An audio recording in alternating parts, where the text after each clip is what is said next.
Assalamualaikum warahmatullahi wabarakatuh. Apa khabar murid-murid? Cikgu harapkan kamu sentiasa dalam keadaan baik dan sihat. Dan pada hari ini kita akan belajar tentang solat berjemaah. Kamu boleh rujuk kitab ibadat muka surat 57. Baiklah, apakah yang dimasukkan dengan solat berjemaah?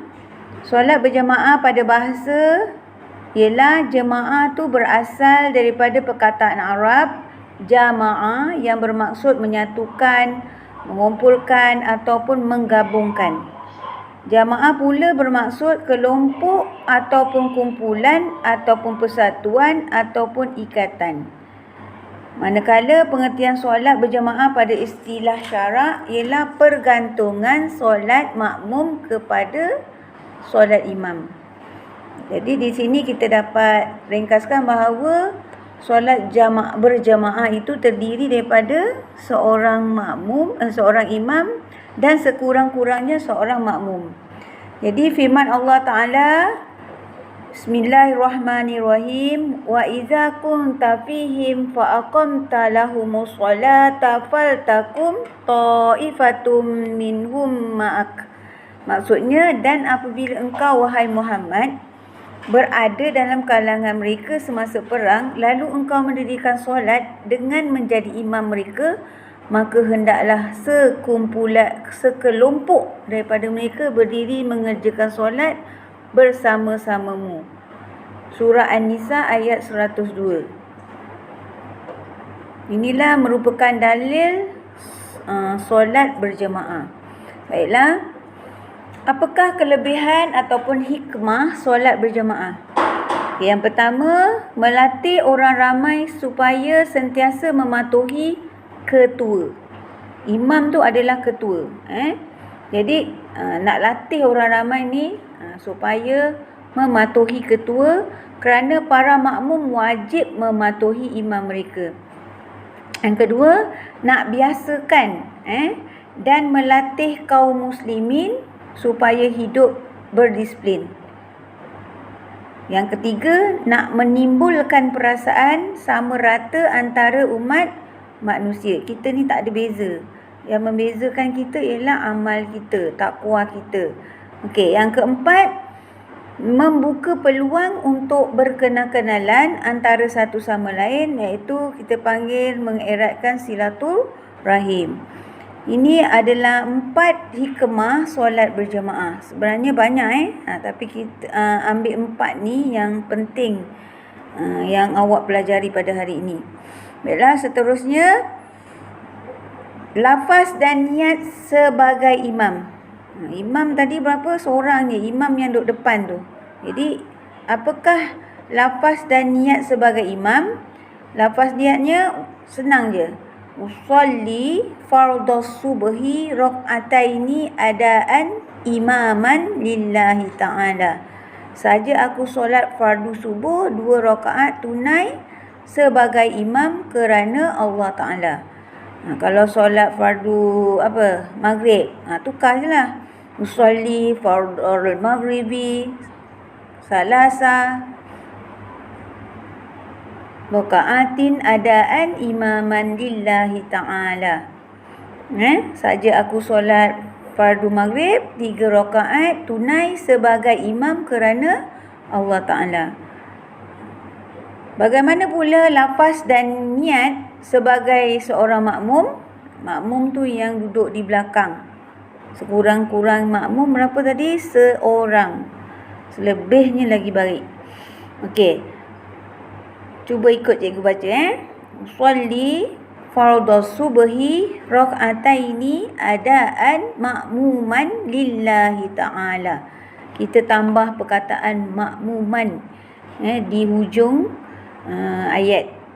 Maksudnya, yang saja aku solat fardu subuh 2 rakaat tunai sebagai makmum kerana Allah Ta'ala. Niat tu di dalam hati. Lafaz tu dekat mulut lah. Niat saja aku solat fardu subuh 2 rakaat tunai sebagai makmum kerana Allah tu di dalam hati. Okey, setakat ni cikgu harap kamu faham ya, dan cikgu rasa kamu dah biasa buat solat berjamaah ni. dekat sekolah. Jadi cikgu rasa tak ada masalah dan kita boleh teruskan pelajaran seterusnya, iaitu hukum. Apakah hukum solat berjamaah? Yang pertama, fardu kifayah bagi solat fardu. Yang kedua, fardu ain bagi solat Jumaat. Maksudnya kalau solat Jumaat wajib berjemaah. Okey, baiklah. Seterusnya kita pergi pada tajuk niat berjemaah, muka surat 59. Tak nampak Okey. Niat berjemaah.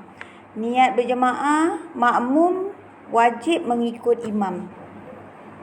Yang kedua, bagi solat Jumaat tanpa niat mengikut imam, batal solatnya. Yang ketiga, lain-lain solat fardu, niat berjemaah bukanlah syarat sah solat, ya. Dan yang keempat, jika makmum mengikut imam dengan tidak berniat, batal solatnya. Sah solat makmum niat mengikut imam pada pertengahan solat. Okey, manakala niat sebagai imam, imam tidak wajib berniat. Imam selain daripada imam solat fardu Jumaat tidak wajib niat sebagai imam untuk sah diikutinya, cuma sunat. Jika imam tidak niat sebagai imam, tidaklah ia mendapat pahala jemaah dan dikira solat secara bersendirian.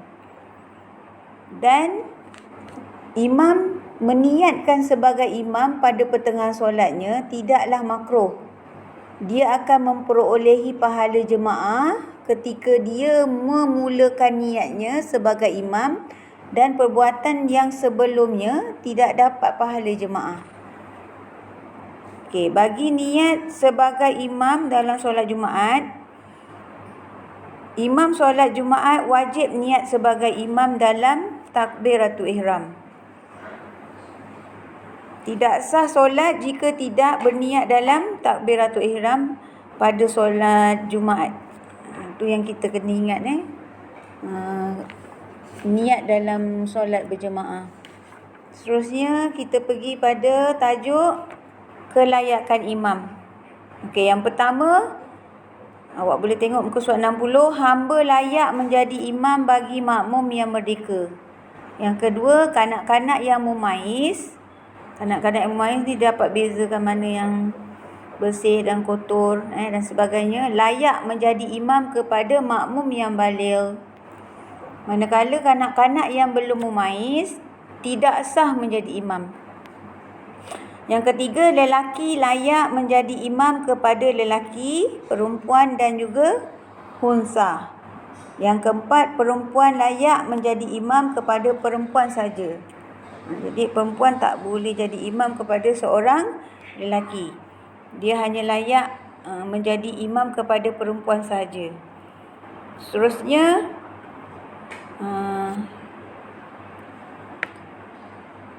siapakah yang tidak sah sebagai imam? Orang yang tidak sah menjadi imam, yang pertama, perempuan dan hunsa menjadi imam kepada lelaki. Yang kedua, perempuan dan hunsa menjadi imam kepada hunsa.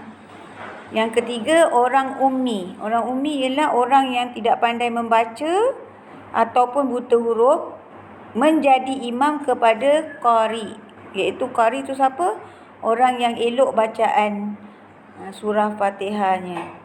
Yang keempat, kanak-kanak yang tidak memaiz. Inilah di antara 4 orang yang tidak sah menjadi imam. Okey, baiklah. Cikgu rasa setakat ni je yang dapat kita pelajari pada hari ini. Jadi lepas ni cikgu akan bagi latihan. Cikgu harap semua murid dapat buat. Cikgu disudahi dengan wabillahi taufiq wal hidayah. Wassalamualaikum warahmatullahi wabarakatuh.